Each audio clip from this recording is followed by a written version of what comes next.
Hello, everyone. Thank you for joining us. My name is Daryl Urbanski, your host as always. And today we are joined by Stanley Ng, the dynamic president and COO of Philippine Airlines. A Harvard Business School alumnus, Stanley's aviation journey is both impressive and extensive. With over 20 years at PAL, he soared from airport ground staff to the airline's top echelons. His roles have spanned from chief pilot to senior vice president of airline operations. Stanley's expertise isn't just confined to the boardroom. He's a certified pilot with training from the Airbus Training Center and PAL Aviation School. Fluent in English, Filipino, and proficient in Mandarin, Cantonese, and Fukien, Stanley's leadership is grounded in deep industry knowledge, strategic planning, and a commitment to excellence in aviation. I've asked him to join us here today to share his story and insights into success. So Stanley, thank you so much for joining us. How are you doing? I'm doing great, Daryl. Thank you for inviting me. Yeah, it's an honor and a pleasure. And took a bit of scheduling, but we managed to get this to happen. Now, I want to ask, you've had such a long career in aviation and obviously climbing the ranks to now be president and COO.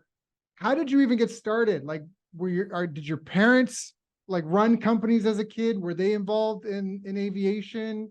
Is this like a family business? Are they running airlines in China and Hong Kong or what? No, my parents were businessmen, so we're totally not in aviation business at all. So when I was in school, I used to play a lot of video games as well with my friends, classmates. Not to brag about it, but usually I always win the games that we play. It's actually my friend who encouraged me to be a pilot. They told me, "Hey, your hand-eye coordination is so good. Why don't you try to be a pilot?" So that's where I got the idea of trying to become a pilot. So that's where my journey really started. Got it. But yeah, but of course, my family was quite conservative Chinese businessman. So they're not used to this kind of profession for their children.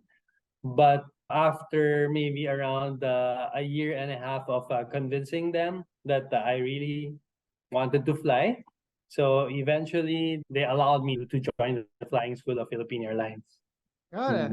That's excellent. So you say Philippine Airlines, where you grew up in the Philippines or you grew up? No, I was born and raised in the Philippines already. Yes. Oh, okay. So what businesses did your parents obviously had businesses here? Yes, they used to do some groceries, yeah, back in the 70s, 80s. Got it. And all the way up to maybe 90s. And then my father shifted to doing garments. Yeah. Export and local. Yes. Manufacturing. Yes. Got it. Okay. So you've got kind of family ties to, it sounds like serious business to a certain extent, right? Yep. You can say that. Yes. Yeah. Okay.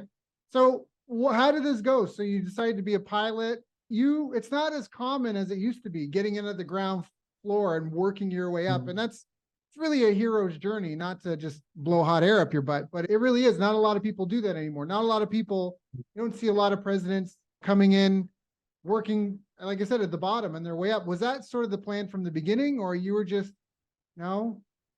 No, it just happened actually, Daryl.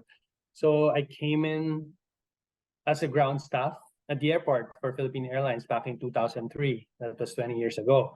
So after which I joined the flying school in 2004. But my initial goal was just to be a pilot, because I always believed that aside from being cool walking at the airport, aside from that, I always believed that because being a pilot can make aspirations and other people, the reunions of other people, families happen, and even businesses transaction happen. So I believe that's a very noble profession to be able to connect people. So that's just my goal. I never actually thought about being the president of the company. Got it. You wanted to connect people and help businesses connect around the world. So has that stayed with you? You've been over 20 years, your view and your knowledge as you learn more about the business, the demands, the restrictions, has that still the view? Have things changed a little bit, or? My values remain the same. It's always about helping people connect with each other. It remained the same. It's always been like that. But of course, all over the period of being being the chief pilot and being the head of operations, I learned so many other things. And I also did some further studies to understand the business even better from a business perspective, because I've been into operations for majority of my career here in Philippine Airlines. But having a business perspective and encompassing everything like finance and even marketing strategy, so that really helped shape me of Right. who am I today. Yeah. And what were some of the greatest challenges that you've had to face? Obviously, everything sounds like sunshine and rainbows. You started at the Yes. bottom, you worked your way to the top, but Mm. clearly, I'm sure you had setbacks, obstacles, maybe even, yeah. What were some of the biggest challenges? I don't want to put words in your mouth. So, what were some of the biggest challenges? Of course, operations is so demanding, as we all know that, especially in airline, a lot of things can happen every day. The weather can be an uncontrollable factor that we have to deal with. Airport infrastructure and even technology.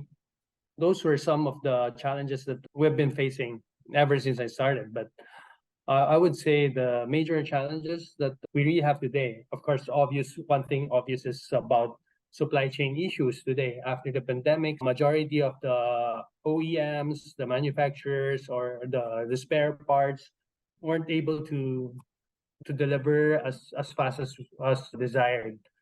You mean in But terms the of mo- maintaining the Mhm. airplanes and that? Maintaining airplanes, so it's yes, so we have to ground some airplanes because we still don't have engines Parts. for Yeah. I parts, engines. spoke with Stefan. I forget his last name, but he's the VP of Finance at Left Technique. So Lufthansa, yes, yeah, Technique. left. Was it? What's? Forgive me. I should say the name properly. Left Technique. Lufthansa. Lufthansa Technique. Yeah, Yes, that's it. Lufthansa. Lufthansa Technique. There, yeah, VP Mhm. of Finance. So he had mentioned the same thing, that they were having issues with certain, and they've actually had to change and get different mechanics for servicing different types of planes now as a Yeah. result of this. Yeah, okay. So the one thing that I haven't mentioned, the biggest challenge really is people. Mm, Managing people. That's really number one, because Philippine Airlines, we can consider about 6,000 people. It's quite a big organization. For right. everybody to be aligned with the vision and the direction of the company, it takes a lot of energy and as well time investment in people to be able to drive the company in one direction. So Right. yeah. Now, could you give a breakdown so people understand? You have 6,000 staff. What percentage, just ballpark, it's fine. What percentage are in what role? Like maintenance versus air crew versus Mm. marketing and sales versus admin? Can you give a rough Oh, ballpark so estimate? so for pilots around 1,000, and for cabin crew around, I would say 2,500, 2,500. And the rest would be admin staff and airport staff, some organic people in sales and also in marketing, commercial side. So yeah, so majority I would still say it's the flight crew. Right. Yeah, yeah. Yeah. What role? Because Philippine Airlines, you're like the national airline. So does that eliminate the need for marketing and sales, or does that make it change? You went to again. Yeah, I'll answer. yeah. I would say in terms of branding, because you're absolutely correct, because the name itself, it's Philippine Airlines, so you don't actually have to, because everybody knows the airline already, Right. but it's marketing in a different way on how to show the people how different or what value are we providing for the customer. It's more of telling a story of how we're doing things differently to be able to provide more value for the customers. It's more of that rather than, or introducing new routes, something like that.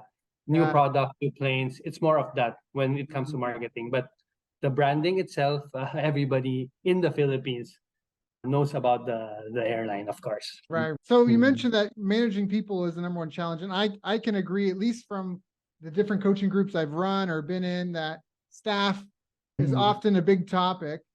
What are some of the biggest maybe mistakes you see either people in your own organization or other organizations making when it comes to helping manage Mhm. people? So my leadership style is always about transparency and engagement. So I'm very open to accepting mistakes, that everybody makes mistakes. It will happen as long as we learn something from it. It's fine. However, sometimes the culture of the company is more of trying to be defensive. When they did something wrong, they try to hide it. And for me, it's not going to be healthy because you can only hide so much. Eventually, it will explode. So, and it's not going to be good. So I always encourage people to speak up, whatever they notice, their observation. They have the freedom to express themselves and be humble enough to accept that people make mistakes. Right. Mhm. So how do Yeah. you shape the culture of an organization with so many people? How do you try to have everybody adhere to the same Oh, ethos and the values and the mission? yeah. So aside from constantly during every town hall or every other meetings, I will always express my what do you say that I always encourage them to be sincere about what they say, what they do, because end of the day, it's about the sincerity of with each other, with our colleagues. We are sincere. We sincerely care about them. We Right. sincerely care about our customers. Just like family, our own family, we try to treat them as good as possible. Try to make their life as comfortable as possible, their journey. But it's not about saying, it's not about marketing, but it's about really sincerely care about each other.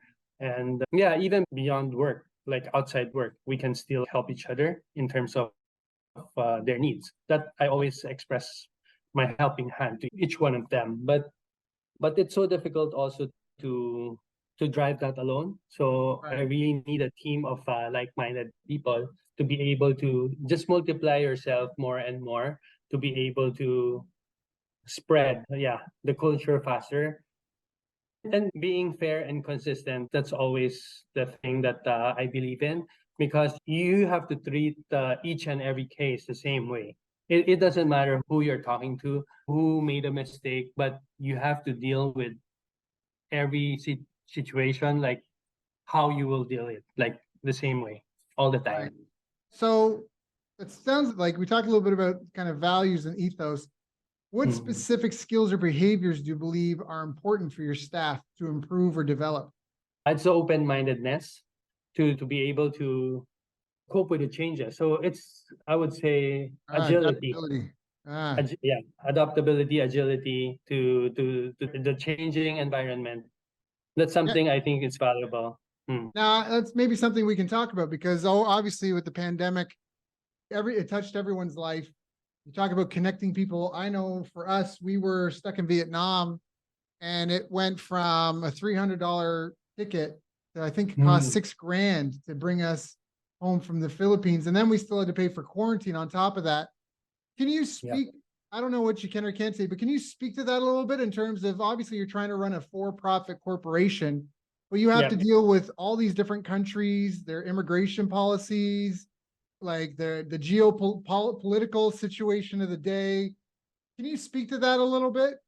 Also, during the pandemic, it was really quite difficult because each countries had their own restrictions and rules, but it's really constantly updating ourselves with the changing requirements of each country that will really help our customers because during pandemic we had some issues as well bringing somebody in Yeah, or bringing somebody out and then eventually we found out that they needed additional requirements or quarantine restrictions, so that definitely made their journey more complicated and stressful. So that's why the team has to always be a little bit proactive, always communicate. I think communication is really one of the key factor as well for whatever thing that we want to achieve. So by constantly communicating with other stakeholders plus our customers and aligning everything will actually help a lot in right. terms of the regulations.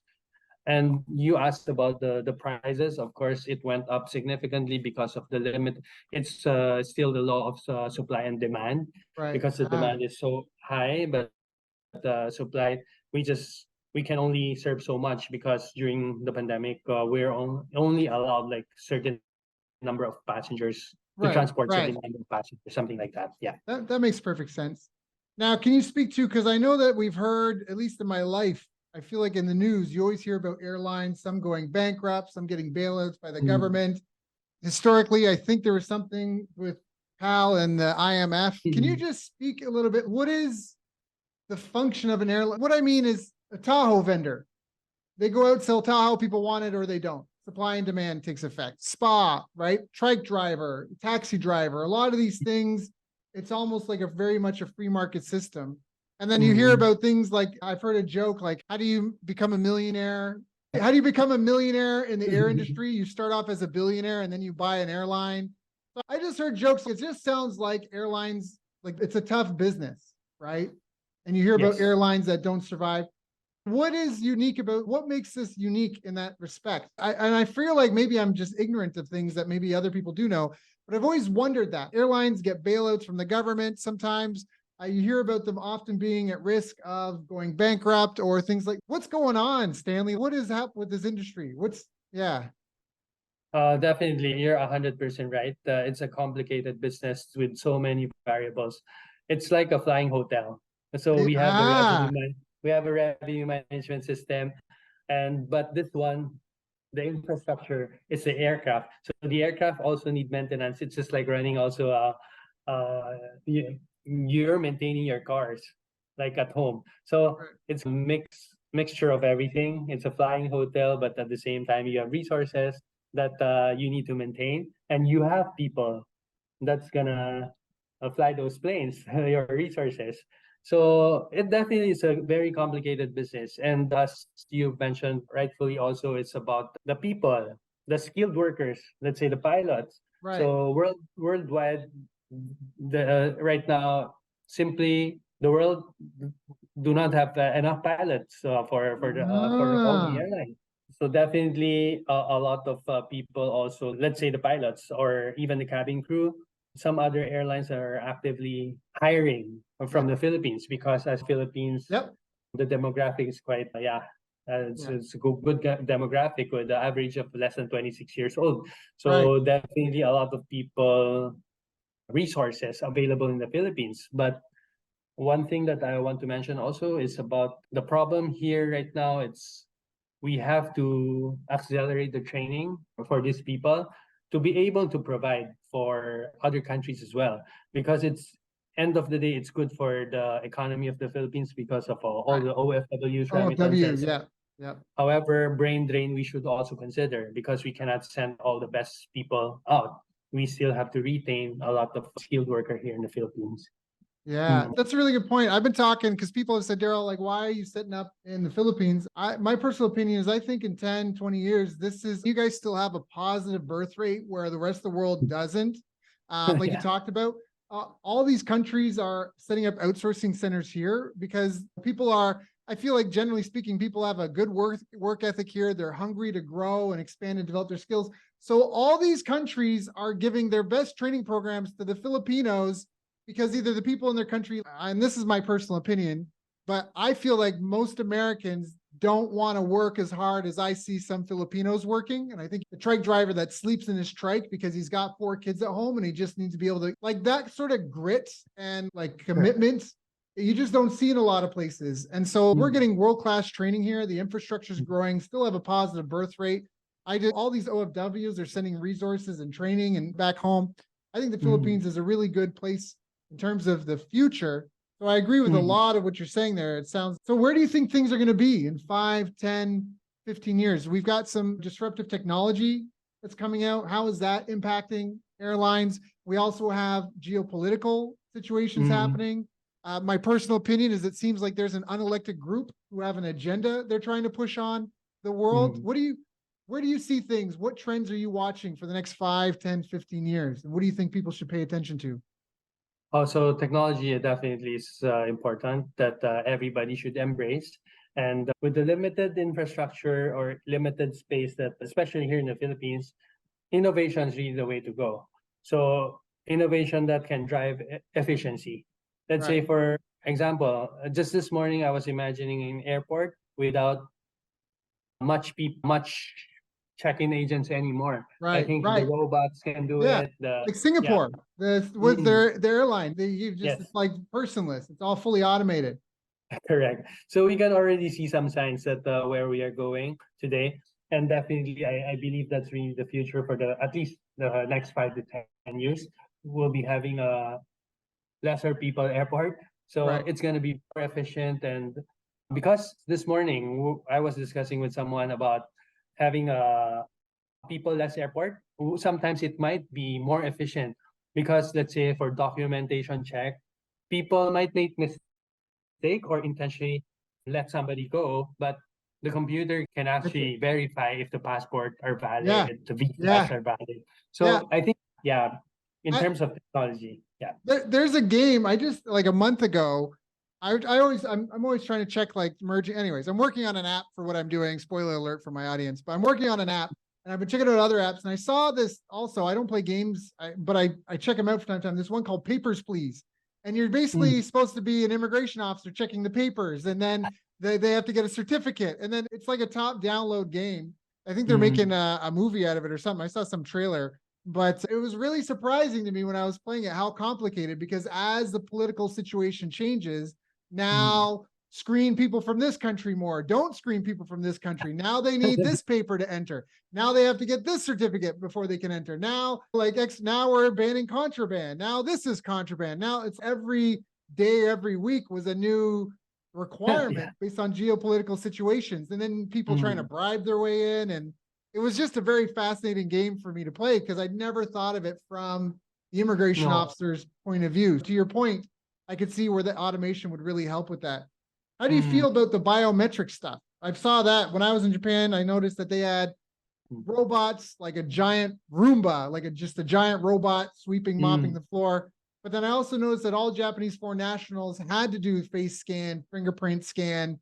I'm surprised they didn't have to pee and give blood. Like I feel like it's just getting that far. Is that something we're going to see more and more of, or I believe we will see more of those.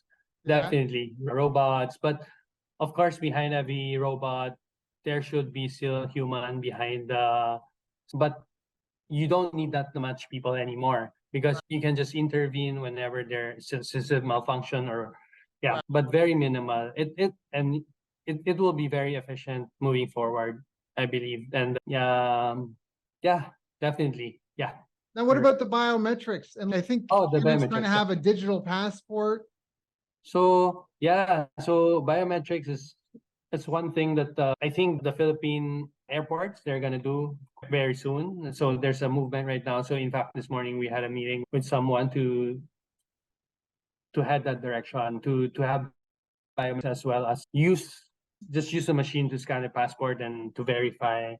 And I think that's the best way to go. But we have to have a one standard ID in the Philippines aside from the passport. But an ID will definitely help.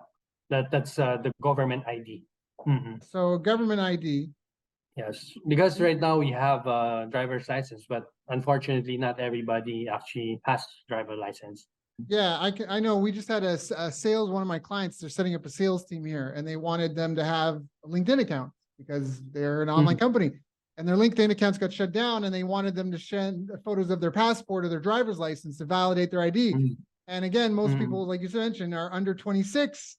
And the girls were like, we don't have driver's licenses and we've never left the Philippines. That's very interesting. So you think more biometrics is coming. What Yes. about these digital passports and that? Do you think that's the thing that's happening as well? Is that Actually, it can be done because as we can see, the world is more focused on sustainability issues, right? Going heavily on sustainability projects, using less papers. All those things I think will help drive this initiative moving forward, even with the e-passport, as long as tech-wise, we'll be able to figure out some ways of the data privacy issue. And yeah. yes, yeah. Yeah, I'm glad you brought that. Oh, you said e-passport. I wasn't sure what you had said, but data privacy and the e-passport. Ah. So The yeah, can you data how, security, and all those things. Yeah. how are these sustainability agendas impacting airlines? Obviously, that's huge. I think that they've restricted certain Mm-hmm. flights in Europe. Yeah. And some people there's criticism because they're saying now people have to drive some of those trips, which if everybody's driving a car, that's greater emissions than if they just all took a flight. What are your thoughts? So definitely this in Europe, it's quite advanced already in terms of sustainability. They are way ahead of any parts of the world. But in the Philippines and Asia, it's starting right now. So how is it impacting? I would say at this moment, the biggest, I would say, factor would be the sustainable aviation fuel, because they're encouraging airlines to use sustainable aviation fuel. However, the supply simply isn't here yet. So that actually is driving the cost really high. It's if you use a regular fuel compared to a sustainable aviation fuel, it's around 5 to 6 times more expensive by using the sustainable aviation fuel today, simply because of not enough supply at the moment. But Right. yeah, we have to produce more, and then I think it will be more available to everybody. And what about international currencies? Obviously, you're an international business, forex Yeah. changes daily. That obviously has an impact because I guess you have to do business around the world. Can you speak to that a little bit, like in terms of? So in terms of the currency, it's fluctuating. But for the countries that we have operations, most of the time we don't convert them. So it's just paper loss and gain. So because we use those currencies to pay for, let's say, rental in Japan or in US, you use those currency to also pay for your rentals, pay your employees. So for airlines, it's not a huge impact in terms of the currency. But Right. if we were gonna trade, then definitely it's gonna be a big impact. But we're not into trading at the moment. Yeah, no, that's Mm, fine. And I hope you don't mind me asking mm. these industry questions. No, What it's would okay. your advice be to someone that's starting out or maybe struggling in the business world? Obviously, like you said, it's a very complicated industry that you're in. You have to, it's a Mhm. multifaceted thing. What would your be advice to young entrepreneurs or business leaders? Oh, just for me, the most important thing is to first identify the issues that's gonna help the people. Because if you're providing value, then your business will really prosper. Don't think about the profit yet. For me, this is just for me. Always think about the value that you'll be able to create. How are you going to impact lives, and how you're going to help people have a better life, or Mhm. in whatever way. So with that in mind, just continue believing in what your vision is. However, also be agile, like I mentioned a while ago, agile enough to pivot when the time is already. When you realize nothing's working, then also know when to cut loss. But initially, just find a way to solve a problem. Yeah. Yeah. I love that. I love Mm, that. So I don't know if I mm, told you or not, but I spent a considerable amount of money and hired 10 research assistants to help me go through all the academic literature on business success. mm, Back when mm, during the pandemic, everybody was arguing about the science of this and the science of that. And we uncovered 8 critical success factors. And mm, they are, and again, we looked at studies out of Saudi Arabia, Thailand, Indonesia, Canada, America, all over. And the 8 factors were self-efficacy, market intelligence, strategic planning, marketing strategy, sales strategy and skills, money management, business operations, and business intelligence. And they're all relatively self-explanatory. Business operations is everything from cybersecurity to your hiring process, your legal compliance, tax, right, prep. And business intelligence are the feedback loops, the dashboards on everything from how the market is engaging with your staff to how staff are performing, their productivity levels, all that.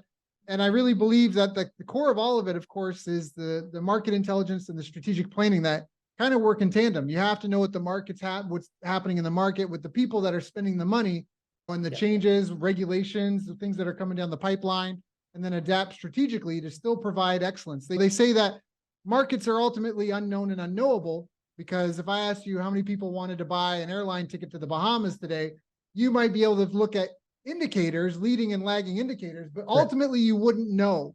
It's no, you Yes, can't measure it, and it's constantly fluctuating. So ultimately it's unknown and unknowable, but everyone can acknowledge and recognize excellence. So by yes, pursuing excellence, exactly. that's Mm. what leads you through the fog. Do you agree with that?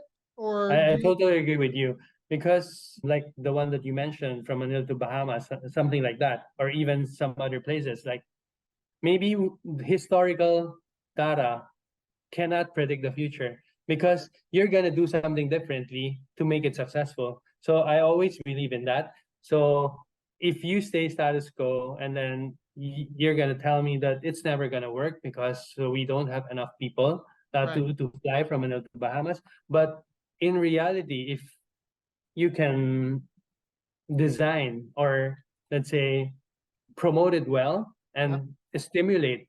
And it might be successful, Yep. but we have to try. We'll never know unless we try. Right. Mhm. Yeah, I agree 100%. What do you Mhm. feel are some of the habits that helped you on your path to success? Climbing the corporate ladder, leading a company, keeping it above water. So of course, hard work is one good value that we all should have, and the persistent, like you want something to happen and just be relentlessly just do it, because end of the day, what you want to happen will not always be easy, but you have to stick with it, and then eventually just it definitely is problem solving. It's finding from different perspective. Sometimes you can go straight, but sometimes you really have to navigate around and eventually arrive to your solution. It's not always a straight line, but end of the day, we have to look for solutions to make it happen. So it's that kind of open-mindedness of there will always be a solution no matter what. So I believe that kind of mindset always helped me solve a lot of issues. Yep. Mm-hmm. Can you Mm-hmm. explain for the audience that don't understand, what does it mean to be instrument rated? Oh, for the pilots? Right. What does it mean to be instrument rated? So instrument rated is visual. It means that you're inside the cloud, you cannot see anything, then you can still navigate through that. Because VMC, what we call the visual flights. So it's basically you can see. You can just use the pilotage technique. So you use landmarks to identify where you want to go. But in terms of instrument rated, it's more of using instruments, compass, or navigational, what do you call that, instruments to help you navigate and arrive your destination. Yes. And what are some of the things that you would consider either as skills or even things to look at if someone were trying to run their business as if they were an instrument rated pilot? Oh, okay.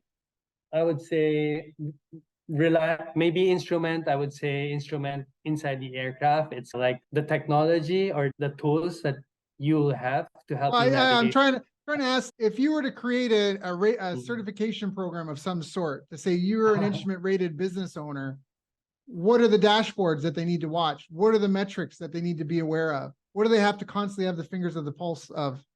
So instrument rated business, I would say you have to be aware of where you are. First of all, that's the most Your important thing. benchmarks. Your benchmark, your starting point, and where do you plan to go?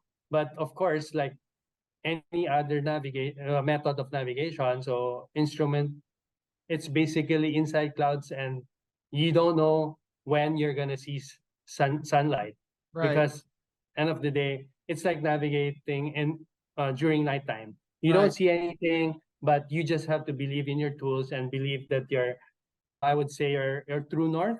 right. That's your vision. So you have to know where the true north is and just continue with that direction, and eventually you'll see light at the end of the horizon.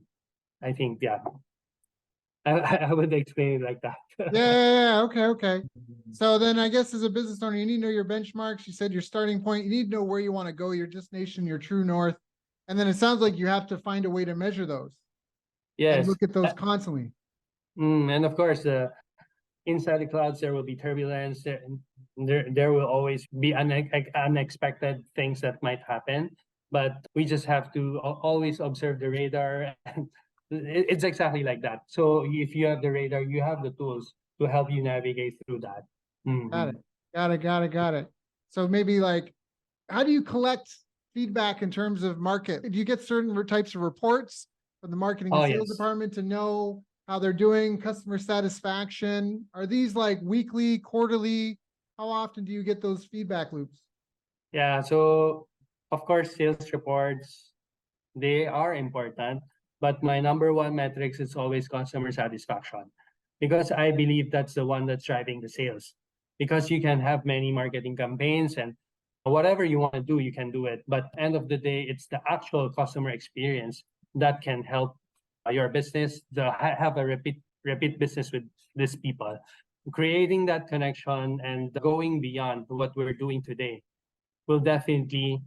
That's why I always tell the team during, let's say, normal circumstances, it's so hard to differentiate yourselves. let's say everything's normal, the flight is on time, every airline's on time. But during disruptions, let's say there will be cancellation, there will be storm.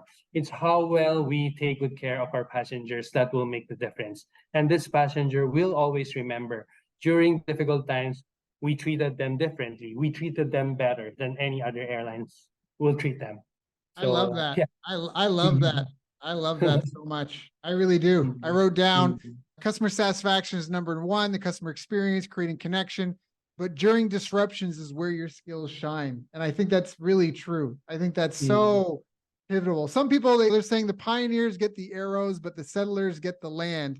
And a lot of people, they want to have a business where there's no competitors. But really, you want to be at a busy food market and have your stall be the best out of all the options, right? And sometimes it might be tough to differentiate yourself, but I love that your emphasis. Two things that just stood out to me is, one is customer satisfaction is the only metric that really matters as long as you're profitable. Not maybe I don't know if I'm putting words in your mouth, but also that you almost welcome problems that are shared by everyone else, because that is your opportunity to stand out and prove that you're the best. I love that. I love that. I love that mindset. Yeah. Stanley, I want to be respectful for your time. I know we're coming up on the hour. Is there anything I haven't asked you that I should have asked you? I don't know. Whatever you think. What else do you want to know? I'm happy to share some more. If you have some more questions, I'm okay. Yeah, well, maybe we could talk about, what do you think holds a lot of companies back? A lot of people, again, what do you think prevents? Okay. So this is one thing that every company has to be really careful about. Because as we can see, the more successful you are, the more risk averse you are. Because you will think that you're actually doing a good job already. You're doing a great job. So why change things when everything's doing okay? But in reality, it will not last. You have to constantly challenge yourself and break the status quo. Just because if you're not going to do it, your competitors are going to do it. So why let your competitors destroy you? And you can actually destroy your own business model by doing something, thinking of a different way of doing things. So that can definitely help you move on to the future. Yeah, I love that. I love that. That's actually, we talked about the different success factors. When we looked at money management, one of the things that was success in money management was investing first in having high quality products and services, but also R&D spending. Obviously, you want to try to be debt free. You want to run a lean operation, because servicing that debt can crush your ability, right, to fuel these other things. But investing in assets and sales growth, which could be patents, it could be equipment, it could be buying up in like mergers and acquisitions, but it's investing in assets and sales growth, high quality products and services, and R&D spending. And then of course, capacity utilization, which is just a fancy word, which means getting everything you can from what you've got, from your resources, your employees, your financial management, labor productivity, labor intensity, all that stuff. So I think that's really great key advice. I think that we've seen that before. Newspapers versus the blog, I think, was a great example. Newspapers became disconnected with the market. They forgot what problem they were solving. And newspaper subscriptions used to be considered rivers of gold. And then they got decimated when blogs came out. Blockbuster versus Netflix is another example I love, where Blockbuster was a $6 billion per year company. They could have hired any talent. They could have paid and developed any technology. They could have bought Netflix, which Netflix, I think, started in the UK as like Domino's Pizza of movie rental. Yeah, like you DVD, would get right? So, you get a catalog, you'd order it. And Blockbuster was so disconnected from the problem they solved. If you're a construction worker or a hairdresser or a waitress or whatever, and you've been standing all day, you want to go home and relax. You don't want to go drive to a store, stand in front of a wall, standing longer, then pay to rent the thing, take it home, and then pay extra fees because you're so busy you can't drop it off. It was a little bit parasitic to a certain respect. And maybe it worked for a while, but then Netflix came out of nowhere and it ultimately ran them bankrupt. So I think that's a really good message. Stanley, if people want to learn more, if they want to get in touch or reach out, what are some of the best ways for them to get in contact? Email, it's okay. Email. Sure. If you want to share it, go ahead. Okay. Or LinkedIn, I'm on LinkedIn as well. But email we can use email to communicate. So that's Stanley Ng 95. No, I'll just use my private email, okay? stanleynang95@gmail.com. And that's And STANLEYNG.